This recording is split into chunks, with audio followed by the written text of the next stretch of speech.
Life Management Science Labs would like to acknowledge that we live and produce this podcast on the traditional lands of the Wurundjeri people. We'd also like to acknowledge the traditional owners of the lands of our listeners and our international colleagues.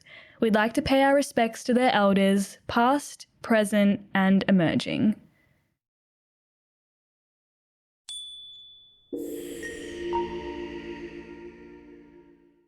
Hello everyone, and welcome to Bouncing Back, the Personal Resilience Science Insights podcast produced by LMSL, the Life Management Science Labs.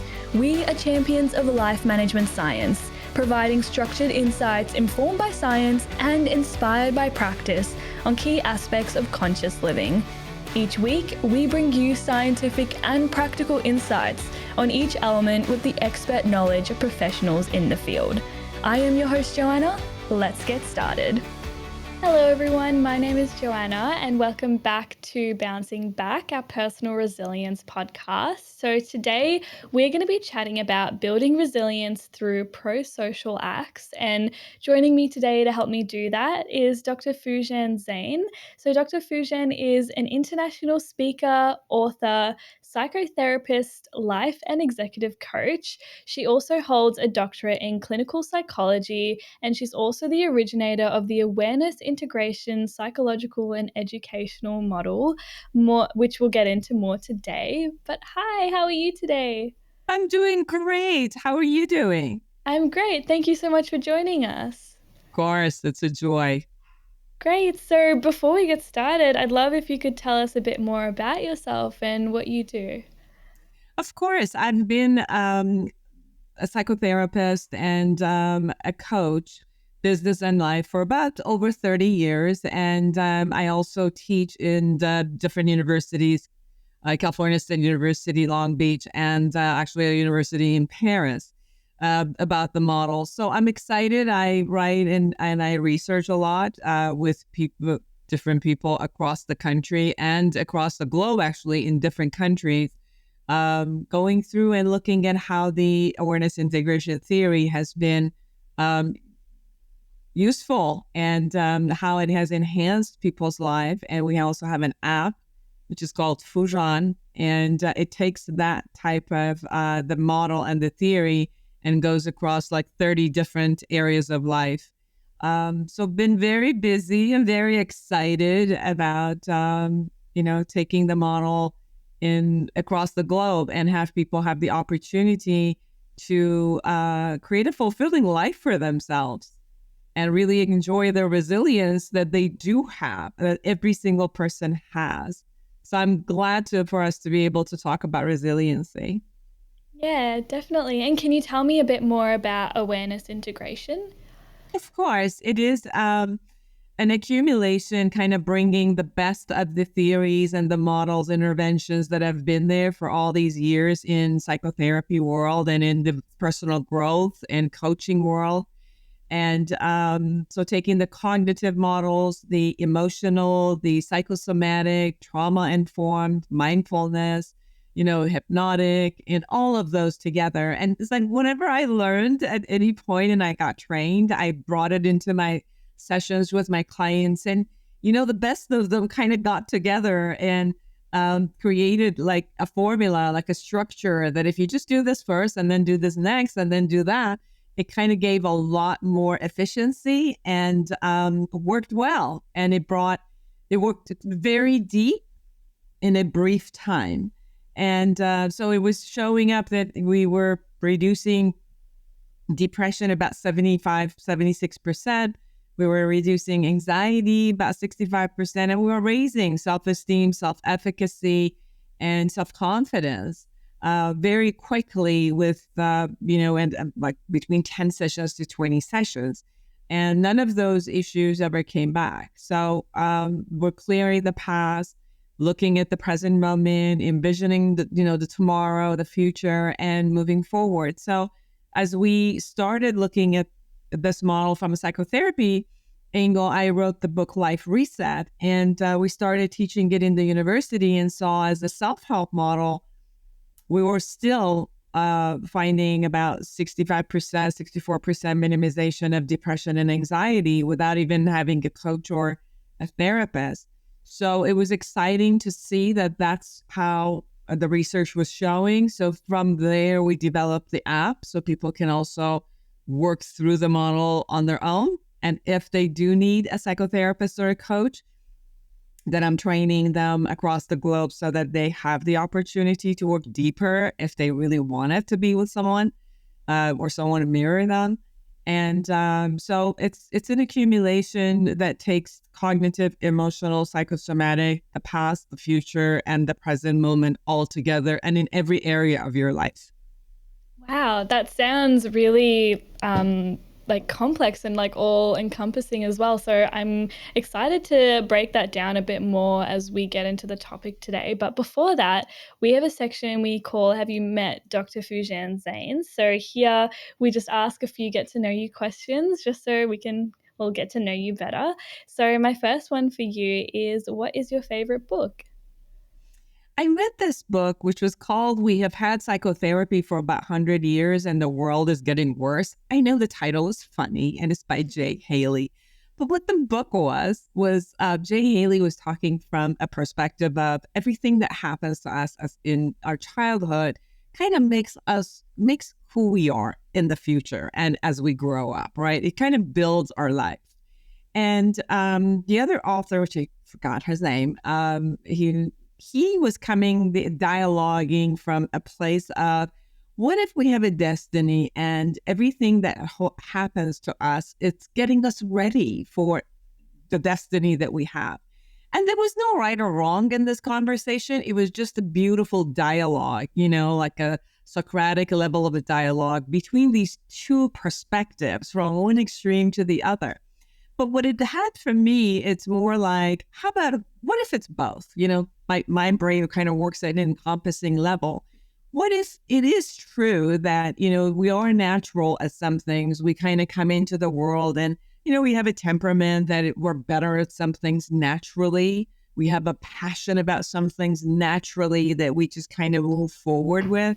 And what if there is a part of us that kind of getting ready to have these experiences to naturally develop and co-create whatever it is that we're meant to be in life, because that's like the same way we have our uniqueness, that our uniqueness is coming to the world to get flourished in that way.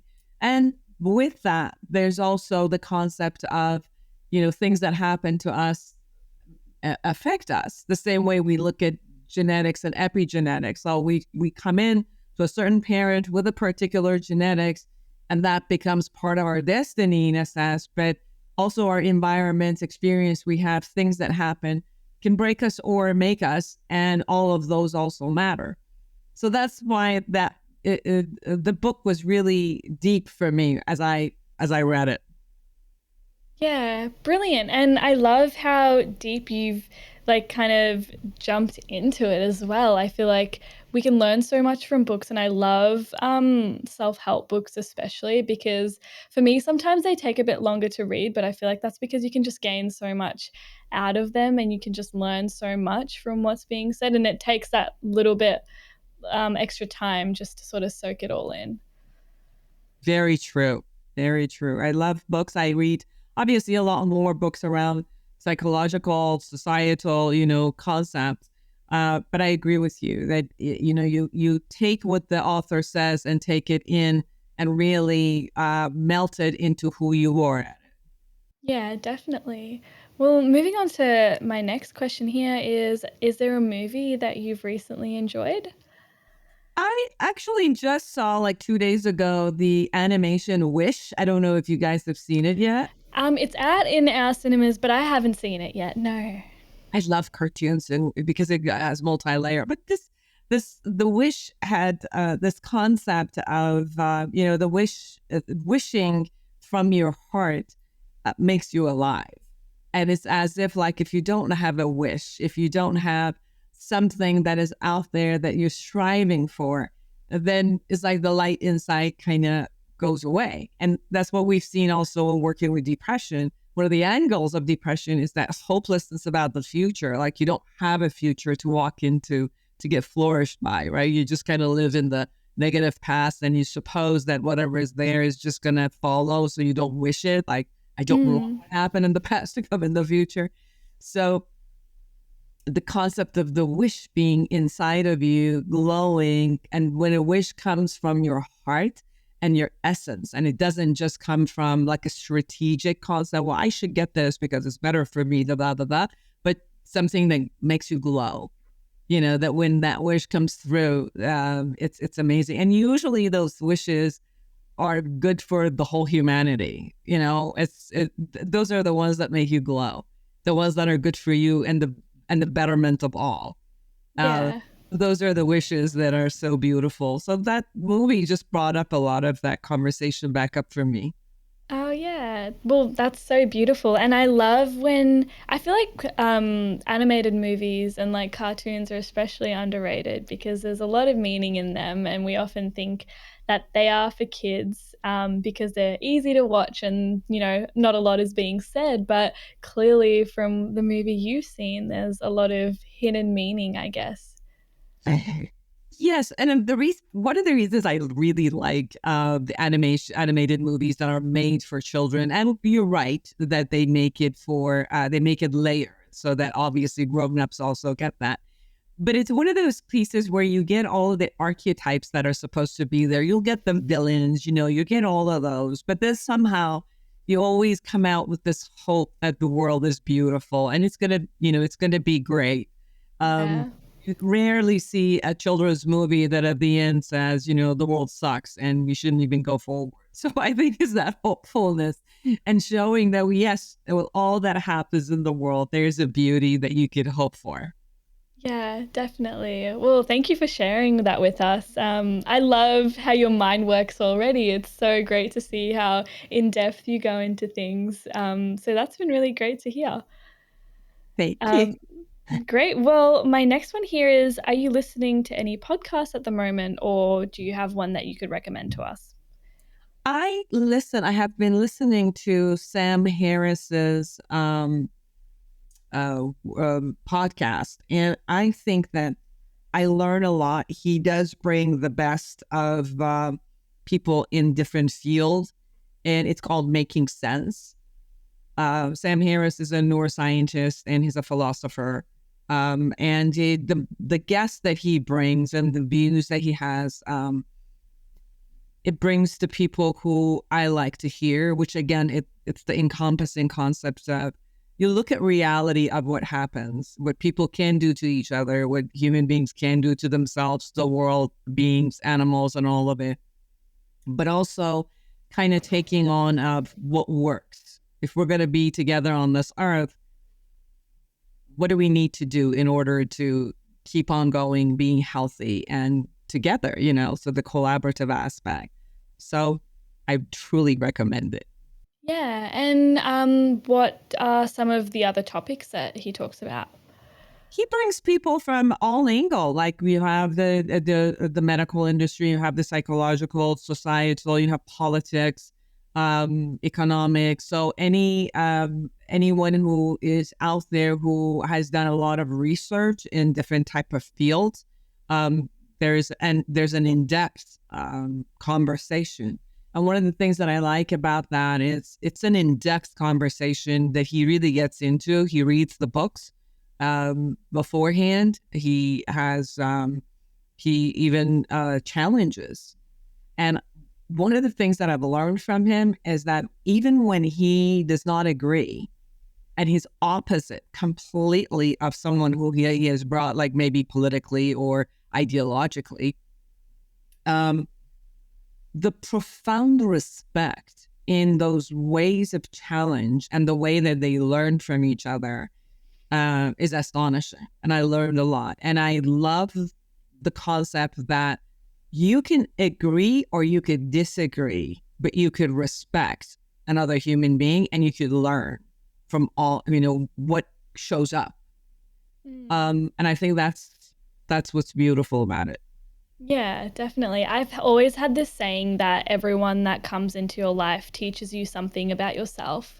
And it's something that I've sort of always stuck to because no matter who you're meeting, whoever you're coming across, whether they stay in your life for a long time or a short time, they always teach you something about yourself. And it's so true, especially when you listen to podcasts and you hear what people have to say, and you almost always come out of listening to that episode having learned something about, the topic or yourself, which I find really interesting.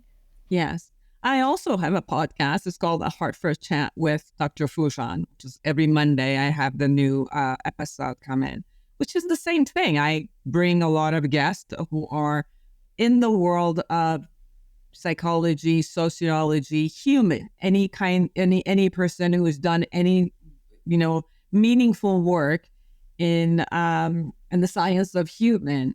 And we have about, 40 minutes of conversation about them and what they found and their books. So that's another one I'm pitching in my own podcast too. Brilliant. Well, I'm sure we'll make a note to check that one out. So thank you for that. And I've got one last little question here for you, which is, do you have a role model?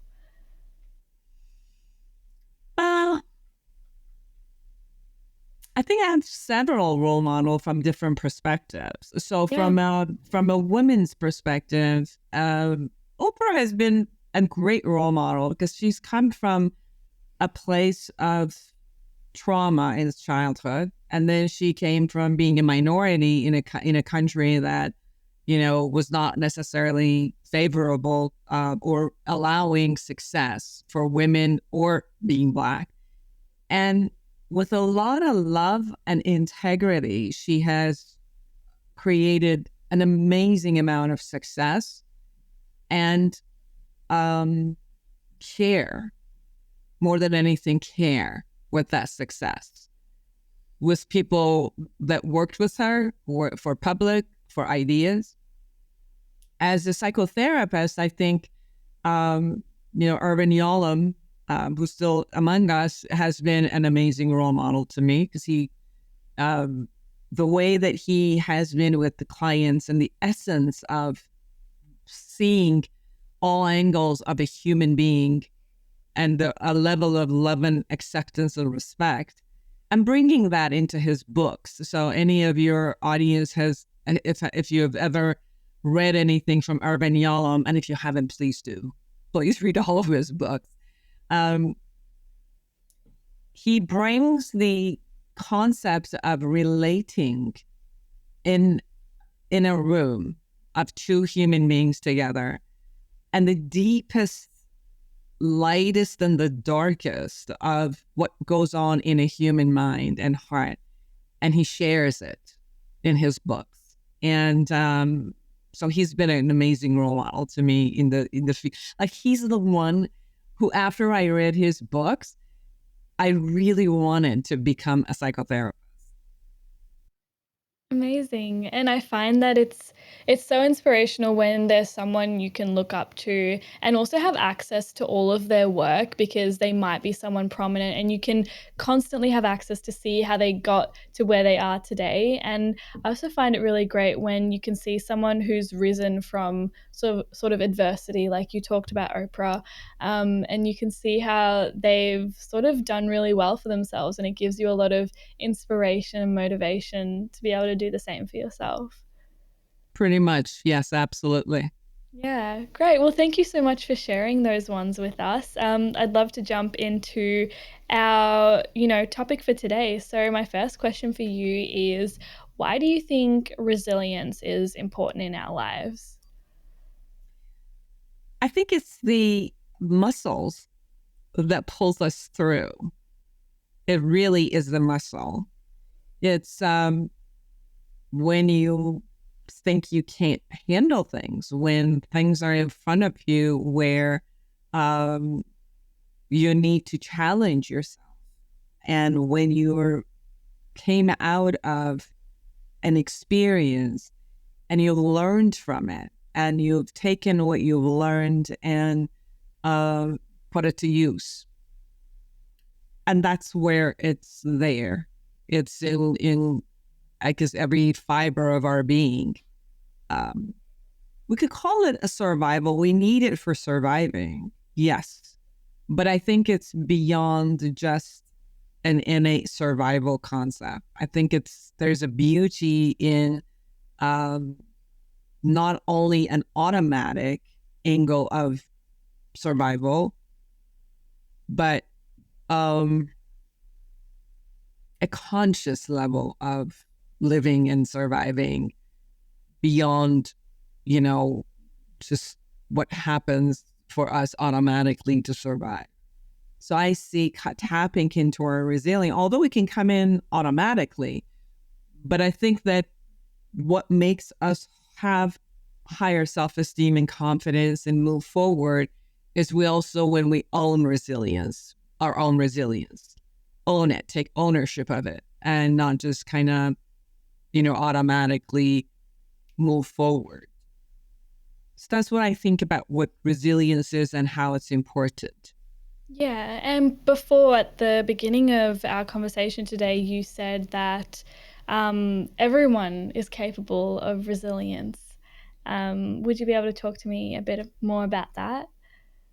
I mean, just imagine, coming out of the womb canal, it's jumping to another world, and suddenly from a place of, not having to do anything, everything is fed for you, and suddenly you have to communicate for feeding, and the world isn't going to do it exactly your way, and you have to figure out how to communicate, whether you're crying or you're smiling or whatever you're doing. Those, to me, are still part of the strategizing that we do consciously in order to live and survive the world, but live more than anything. And I think that when I say everyone has that, I think it's built in you. The power is built in you.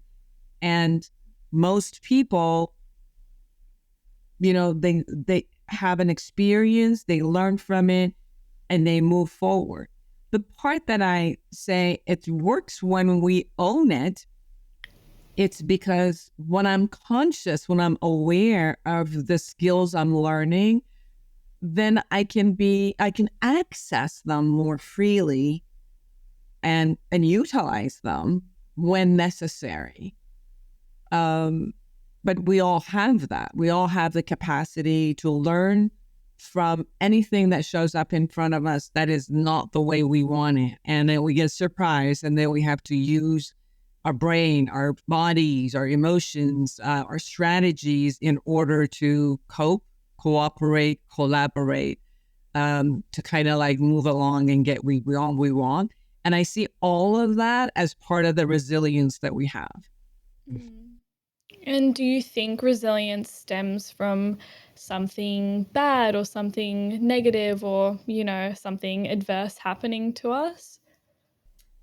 I don't know if I would call it bad.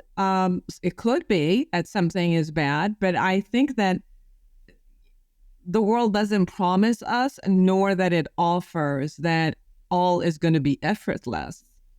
I don't think anything is effortless. I think that we keep getting surprised by things. We got to figure it out and move forward. So I don't know if it's all negative. Like having to go, from no schooling to suddenly go to school, and then go to college, and then, go into relationships, and then, break up, and then go to another one. These are just part of life. But we learn from each one of them. Every time we get a heartbreak, we learn from it. But I don't know if anybody's ever not had a heartbreak. So when I say, is it something that it only happens to some people and it's bad, and there are human beings on the face of the earth that just smoothly, from the minute they were born, everything went well? I don't think so. I think that a lot of times, even things that we think they're well and we're moving forward, they're going to create stress. And we build resiliency even around stress, even from good stuff. So that's why I don't call it only shows up from a negativity, but it does show up with challenging issues, with being challenged. Yeah, definitely. Well, thank you so much for that. I feel like it really opens up sort of the definition of what resilience is and what it can be as well. And today we're talking about prosocial acts. So I'd love if you could talk to us about what prosocial acts are. Well, I think prosocial, when we're talking, just taking the word prosocial, gives me the concept of a thought process an emotional process, and a behavioral process that is an all-encompassing, that works for the benefit of all. Mm-hmm. Because we're saying it's a prosocial, right? So if there's human beings and animals and, nature, all that is that it's intertwined with each other in order to live on this earth and give to each other in order to live. If the thought and the emotion and the behavior is toward something that benefits everybody in the long term, whether it's in short term or long term, obviously that behavior allows the society to move in a better way, in a healthier way. And the more that we could bring the society in a healthier way across the globe, obviously it turns around, it boomerangs around, and it just feeds itself to the betterment. The same way, if there's a disease, it kills us. And when you do behaviors that promote the health, whether it's mental health or physical health, it's going to promote the whole society moving higher and better, in a sense. Yeah, and how would someone put themselves in a position where they can, contribute some pro-social acts to the betterment of society? I think the first part is internally to work on themselves so that they get their dualities in line, and to hold an intention, first of all, internally, to hold an intention that they will behave in a way that is benefit. So it first starts from here. The source starts from here and your intentionality, and coming up with your open heart, so that's the first concept of it. So I would say like loving kindness itself by itself is the prosocial act, because the kindness means that I will accept you as who you are. I will care for you, in any format, and I will bring my best to you. And that's what kindness means. So if I first do that with my own body and my psyche, right? Like if I can be kind first to me and hear myself, am I nasty to myself if I don't do something, or if I make a mistake, or if I fall into a challenge? Am I kind to my body? Do I put stuff in my body that are against, my health? And the more that I take care of me, I can be a better citizen across the world, right? I don't suck the medical industry. I don't suck any of them. I actually promote it if I'm healthy. The next one would be, in my relatedness to people who are around me, whether they're my parents or my mates or my children, my friends. So that kindness first starts from here and then glows to the next circle that are around me, that I'm impacting them fully. And if I'm kind to the people who are around me, if I have 10 people around me and I'm kind to them and they're kind to the next, this thing kind of, again, boomerangs. It just moves forward. And then go into people maybe that I know, but they're not in my close unit. And then even people who I don't know. I remember Joanna, I was working with a colleague, and we decided in our lunchtime to go walk. And as we were walking and sharing, I watched her, and she would come to the middle of the road and take like a nail and come back to the sidewalk and put it somewhere, or hold it sometimes, or if it was too large, she would put it somewhere that it wouldn't bother anybody. And I kept watching her, and I'm like, that's interesting that you have such a good eye, that you're watching for things that might harm someone who's driving. And she just smiled at me. She says, it's effortless for me.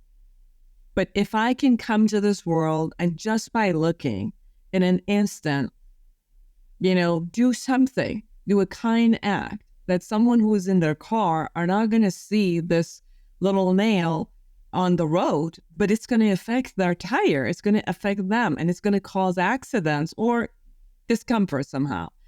But if I'm seeing it and ignoring it, then it doesn't make sense. So I'm a responsible citizen. And that meant so much to me. And I looked at myself like, do I do that? Like, am I holding myself a responsible citizen? Just do kind acts without necessarily having, somebody say, thank you, Foojan, I saw that. But it's a random people, but not because I want something to come back, but because, it's necessary. Or even if it's not necessary, it's something that I can do to either support somebody I don't know, because it's just the right thing to do. And I wish that somebody would do it for me, right? Like if there was a nail on the road, I wish somebody would have seen it and took it away. So it's that kind of a kindness that starts from an attitude here first and then shows up in the community and just moves forward. Yeah, definitely. And I feel like a lot of us do have those moments where, for example, we're walking on the street and we see something that might not look right, but we still decide to keep walking because we don't think we have the power to change that or, move that nail, for example.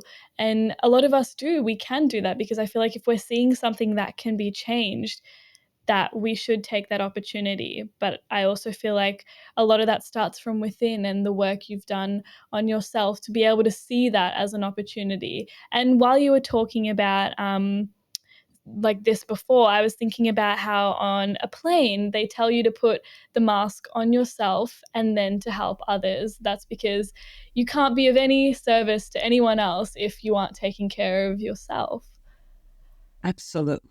I know for me, when I'm in pain or my body is in pain, I just don't care about anything else. All of my ideas, every angle of me just comes to take care of me.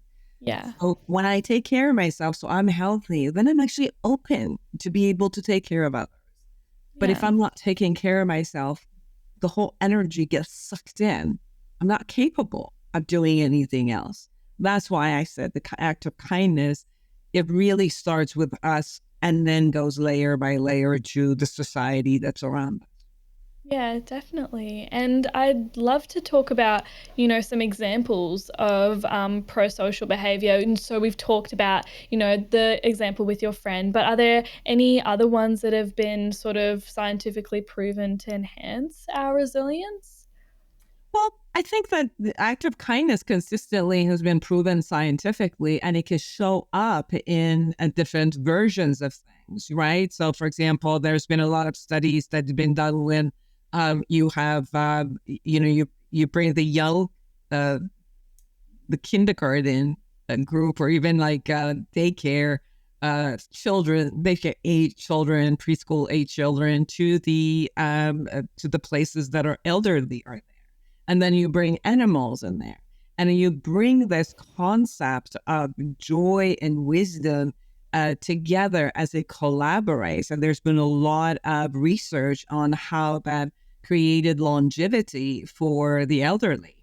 They didn't feel useless. So a lot of times when people get older and they're not at their career, they've raised their children, and they're not necessarily out there in the community creating stuff.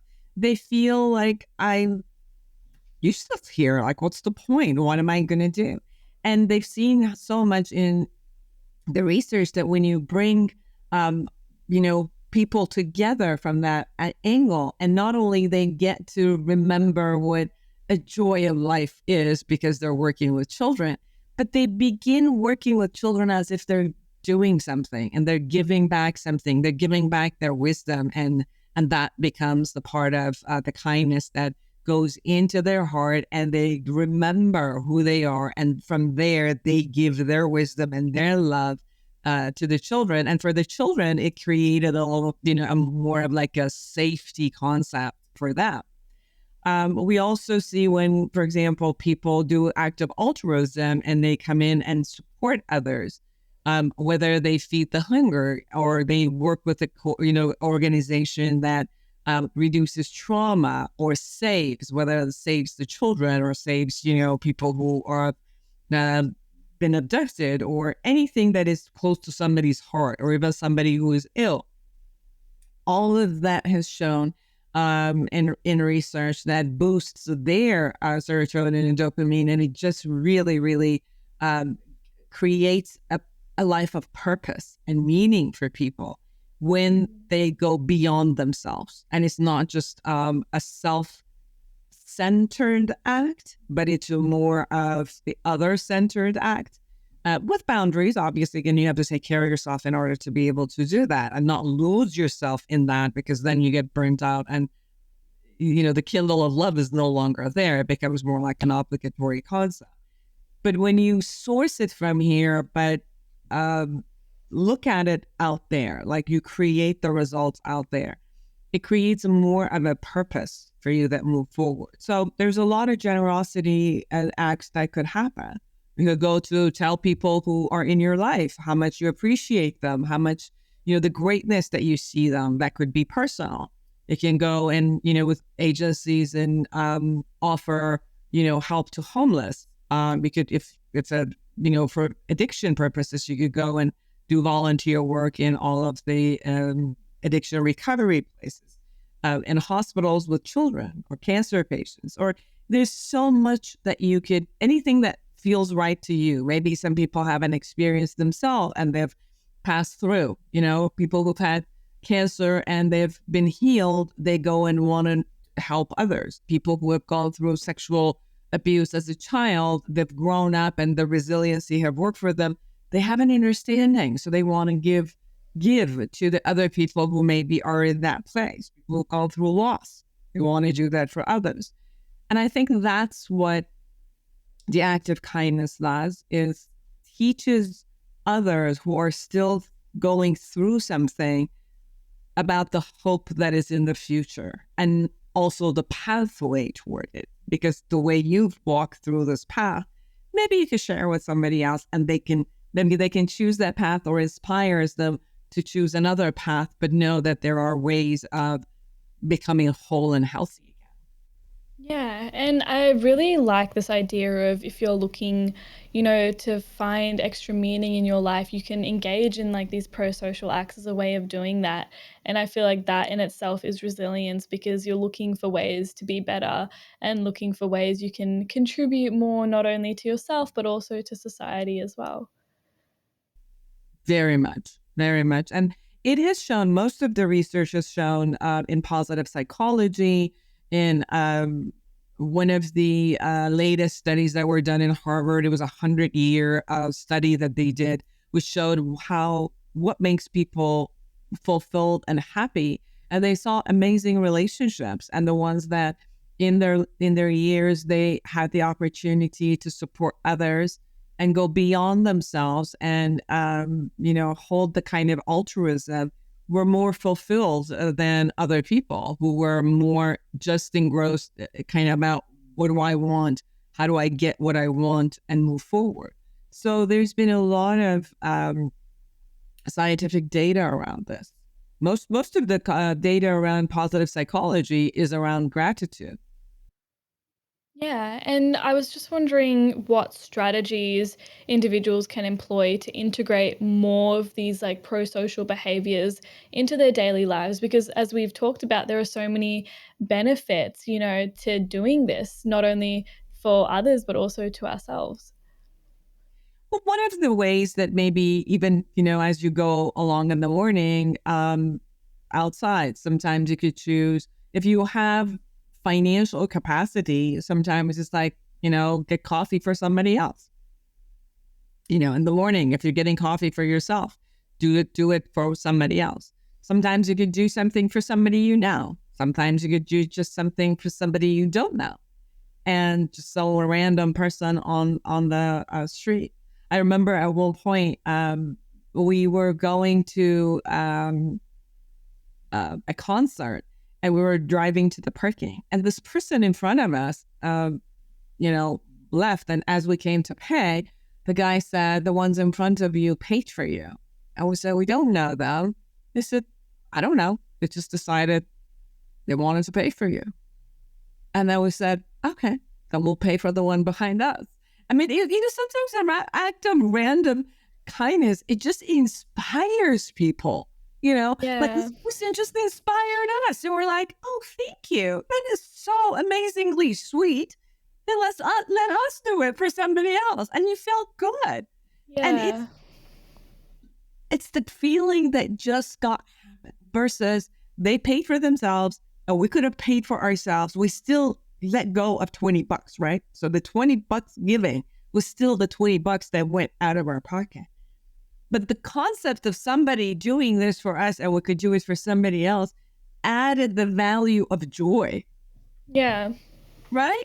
So you could just do these little things that you could do. Like I remember at one point in the United States, Thanksgiving, they offer turkey and they go. So we got something like 15 turkeys and, we cooked them and, we wrapped them individually and all of that. And then we went to offer to the people who were on the street. And they were like, I don't know, I don't want to take this. And we're like, why? We're giving offering. How come this isn't, they're not taking it?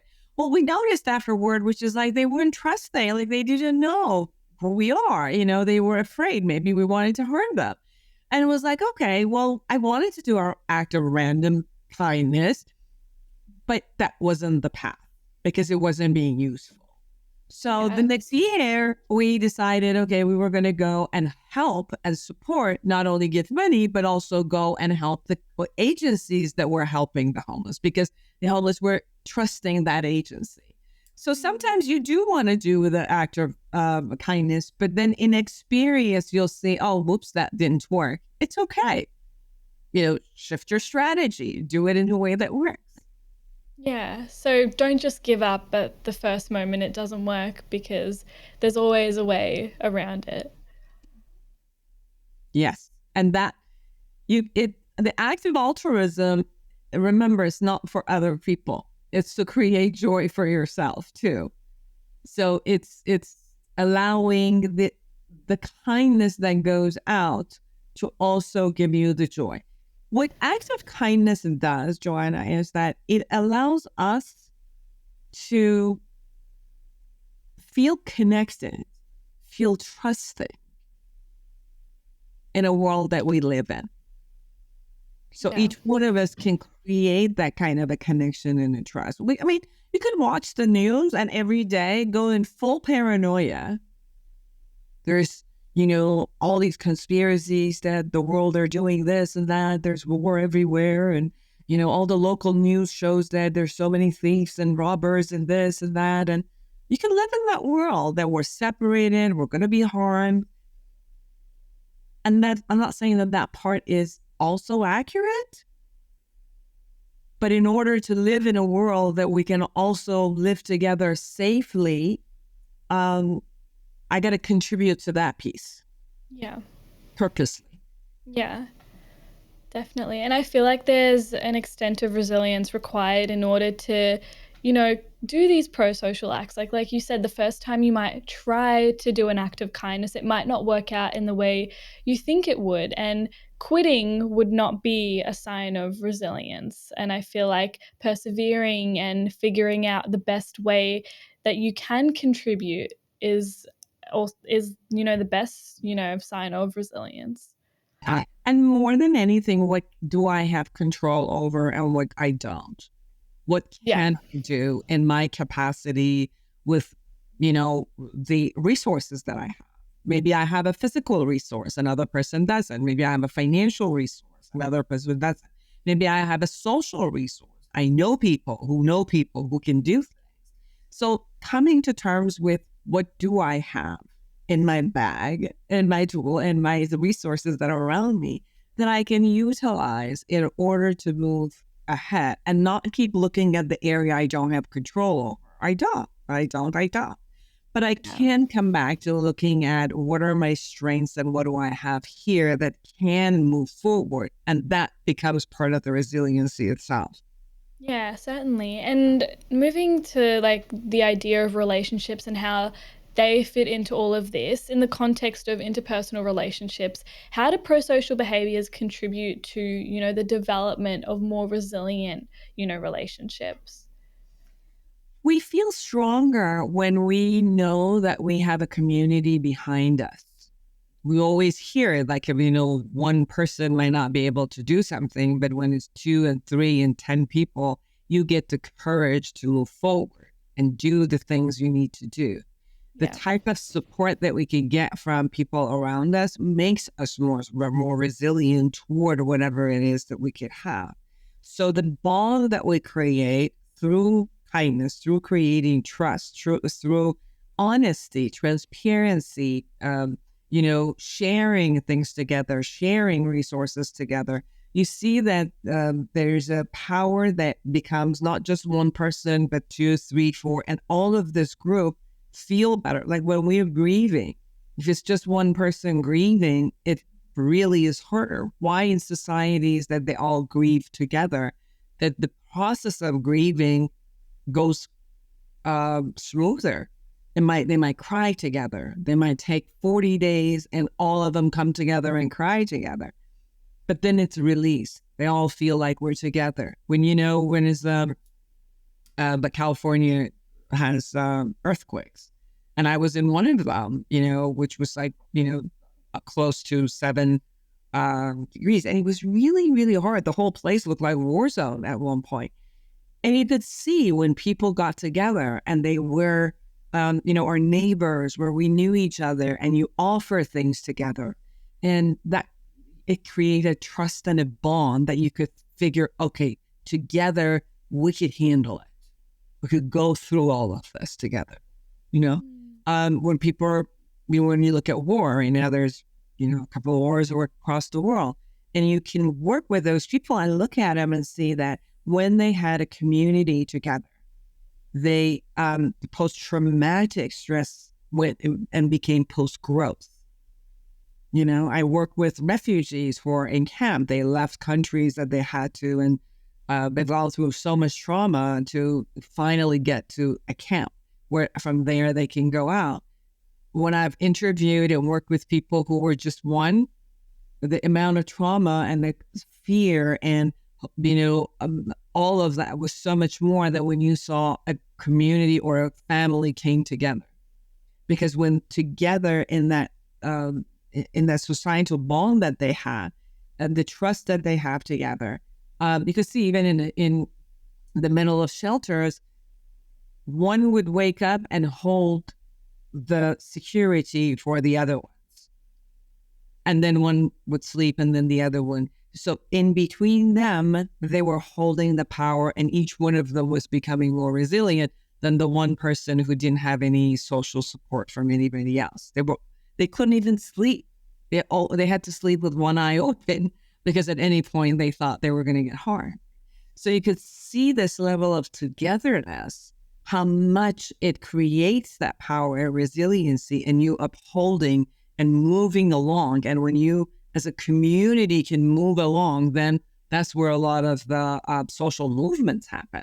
Social movements doesn't happen one-on-one. It happens when people get together. Like, remember the Me Too movement. Like, remember all of these movements, the women's movement, any of these movements you looked at, these people one by one were there and holding shame and secrecy and all of it internally. The minute that they started sharing and coming together and trusting each other, suddenly the power showed up. And that within that power is where you take your own power and own it, and then kind of like change, like a tipping point, change the society toward taking care of itself, being better, holding a higher moral value for all of us across the globe. Yeah, definitely. And what they say is true, stronger together. And I feel like that really rang true in what you just talked about as well. Yeah, and I'd love to talk more about practices that you would personally recommend to cultivate pro-social behavior. So now we're moving into our practices and habits section. So is there a practice that you might specifically recommend in order to do that? Of course. A lot of the work with the awareness integration, as the name states, is awareness. So this is one talent, let's say, or a skill that we do have as human being beyond other species, which we can be aware of ourselves, aware of our thoughts and emotions and behavior. Like you could go like a camera, look at yourself. and shift, that you can shift your thought process. You can shift your behavior if you chose to, which most animals can't really do that, consciously, but we can. So I think having to train this ability in us is very, very important. So looking at what is it consciously that I hold a value, and based on that value, what do I how am I intentional during the day? Like you could do a 5-minute meditation, open eye, closed eye, however you like. And part of that meditation is like, who do I intend to be today? What kind of thought processes do I choose to have and uphold? What kind of emotions do I want to foster? Because emotions come and go. You can choose to hang out in some or leave, shift your emotion to something else. Some things will get us angry. Do you want to hang in the anger and brew it because of the way you're thinking? Or you could acknowledge that you're angry and, do what you need to do, get the message from it, and then shift your mood and move on to another feeling because you changed your, thought process of it and handle what it needs to be handled. So what kind of emotions do I engage in and I want to foster? Like, I know when I get angry, I damage myself more than anything because I'm so consumed in it. I even physically and spatially, I lose my awareness. And sometimes I, hit myself in places and I'm like, get bruised. Like, what did happen to me? Well, I was so consumed in my anger and in my head, I wasn't even aware of, things that were happening. And then I, screw up my relationships because I'm angry and growling and say something to someone, which I really didn't mean to say it in that way. So at one point in life, I decided, I hear you, anger. I'm just not going to dwell in you. Like the minute you show up, I'm like, gotcha. What's the message? What do you want to share with me? Thank you for what you're trying to share with me. And, I don't need to hold on to the energy of it anymore. I shift into calmness and, coming to the love. And I really like hanging out. That just feels so much more comfortable. I just want to hang out in that place. So it's like, what kind of emotions I want to hang out? What kind of behaviors do you want to say? Sometimes I hear my voice, and judging people. And then at one point I said, Foojan, if you don't have anything nice to say, stop it. Like, even if you need to criticize someone, can you say it with a high level of respect? And if you're hearing yourself say things nasty in your head, it's like, stop. So what kind of behavior do I want to, I'm committed to do? So this way you are holding yourself in a value system that you say, I want. Like you asked me the question, who's your role model? Every morning, who's my role model? Who do I intend to be? And what is it that I would say that I, at the end of the day, if I turn around, I could say like, yes, I did this. And that what are some of those behaviors that I say if happens that I would have remorse? Well, intentionally right now, what would I do so I won't have remorse? And if we do stuff that we do have remorse, it's okay. It's all right. Just clean it up, apologize. Go to the person and say, I made a mess. I'm sorry, whatever it is that you need to do to clean it up. So being intentional, just in the morning, sit down, write down, this is who I intend to be. These are the things I'm going to do. These are the things I want, in order, and go back to look at the different relationships you have. At work, this is who I intend to be today. With my relationship with my mate, this is how I intend to be today. So look at the different areas of your life and, become conscious about what you do and how you're going to do it. Yeah. And do you find that you come across any challenges during this process? Absolutely, because there's innate process inside of me that also wants to be selfish and, holds the ground of, what about me? And all of those show up. And that's fine. That's just being human. And, you listen to the other parts of you and what is it that they want? And is there any way of collaborating together and negotiating between the parts of you? And again, as long as something is inside of you on a thought and an emotion, you're responsible internally. The moment it turns into a behavior out there, now you have an impact that you're going to be responsible to others also. So I prefer that internally to try to come to get aligned with my values before the behavior happens. So you got to filter, you know, challenge yourself here, and then so that your behavior is aligned with your values and what you intend. But again, you know, and if you're handling multi projects at the same time, you might not be aware and not intentional every single minute, and automatically you might do stuff. And then you could go back and look at it and say, I'm not proud of that, and got it. This is what happened, and I intend to do it another way. Yeah. And I think we learned from those. I think that's where resiliency also shows. We learn when we're conscious of ourselves, and we don't justify or, you know, create excuses for ourselves, but we actually acknowledge, yes, I was responsible for this, or I intended it this way, and I did it another way. Yeah, definitely. And I feel like what's really important is acknowledging sort of mistakes or things that you've done as an opportunity to grow and also learn from those, because that's also part of resilience. Because I feel like if we choose to sit in, for example, a feeling of regret or anger or sadness or, you know, something negative because of what has happened, and we don't choose to use that as an opportunity to learn from it or learn from a mistake, then we're also not putting ourselves in the best possible position in order to contribute better to society, to be able to do those prosocial acts, to be able to better ourselves as well. Very much. And I think that sometimes when, you know, in courses or classes or in therapy, or, you know, when we talked about, you know, see what your value is and act on it, people get intimidated as if like, I can't be perfect. That's just being perfect.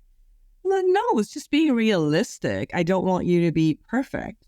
I just want you to be realistic about saying what it is you want and then acting on it. Like if you're going to say, I intend to be kind, doesn't mean you're going to be kind all day. It just means that you're going to intend to be kind most of the time. And if there are times you're not kind, you'll watch yourself and see, oh, what was the situation right now that I'm not kind? And then you need to attend to that, right? So it's opportunity for you to grow and see the different parts of yourself. And it's funny because you could be walking in life automatically and never noticing these things. But it's funny that the minute you intend something, then all the times that you're out of integrity shows up, so that you know how you're out of integrity. I don't know if you guys have ever tried to play this game.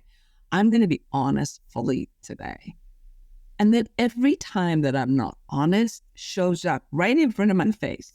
And all the ways that are opportunity for me not to be honest, it shows up into my face, right? Like you go somewhere and just work so hard to create this beautiful party for you, and the food sucks. And they're like, well, how was it? Well, it's an opportunity for me to be honest, and you don't like it. But I don't want to. I don't want to hurt that person. So, you know, I'm just going to say, it's beautiful. Thank you so much, right? So it's funny, like how many opportunities suddenly you see in front of you that the other part, you know, the gremlin parts of you comes up and smiles and laughs at you and says, ha, ha, ha, you want it to be unintegrity. I'll show you all the ways you're not. But again, all these are the times we grow. Yeah, definitely. I feel like when we're pushing ourselves a bit more are definitely the times where we grow. And when we're sitting in comfort, it's when we're sort of allowing ourselves to be like, oh yeah, it's okay if I'm not honest, even though I would rather be honest in this moment, but being dishonest is more comfortable. Yeah, definitely. And then I see all of this under the umbrella of resilience. Because the more that you are aware of all parts of you, your vulnerabilities, your shadow sides, your dark sides, your, type of like selfish sides. The more you're aware of those, and the more you're aware of your strengths and having the ability to shift, the ability to move, to do all of that, that's the awareness of all of it makes you more resilient versus I don't even think you're going to be as resilient if you just focused on your power and strength and you didn't look at your vulnerabilities, because they're going to creep up, right? They're going to kind of come in, and then you'll be surprised, versus more and more just becoming aware of all of it, but then choosing your strengths and moving forward. Yeah, definitely. And I'm so glad that we've touched on that as well, because I feel like that's also a really important part of developing resilience, also having that mindfulness about yourself and your actions and the way you go about things, because it really takes a lot to step back and be like, okay, for example, I'm not the most honest person. Let me challenge myself to be more honest. But in order to get to that point, it requires a lot of mindfulness and, actually getting to a point where you can look at yourself and see those parts about yourself, which I feel like is very challenging. Not a lot of people are in a position to do that or have the resources in order to have that sort of introspection. Yes. And that's why we created not only the model, but the app, because you have the ability in 30 areas of your life to go through and kind of train yourself in looking at all of these relationships that you have, and how do you think? How do you feel? How do you act, positively and negatively? And what are the results? What are the impacts?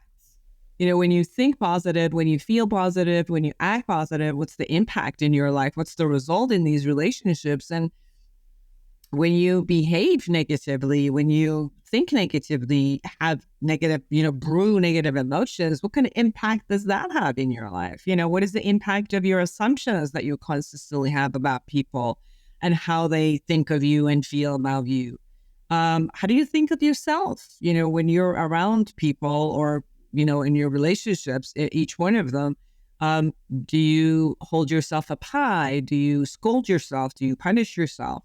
So it gives you can get the tool of consistently having that monitoring of self become kind of, as part of the skills you have automatically, because we all as human beings just automatize everything, right? Most of our automatic thinking are, we built it one day and then we send it into automation and now it comes in every day.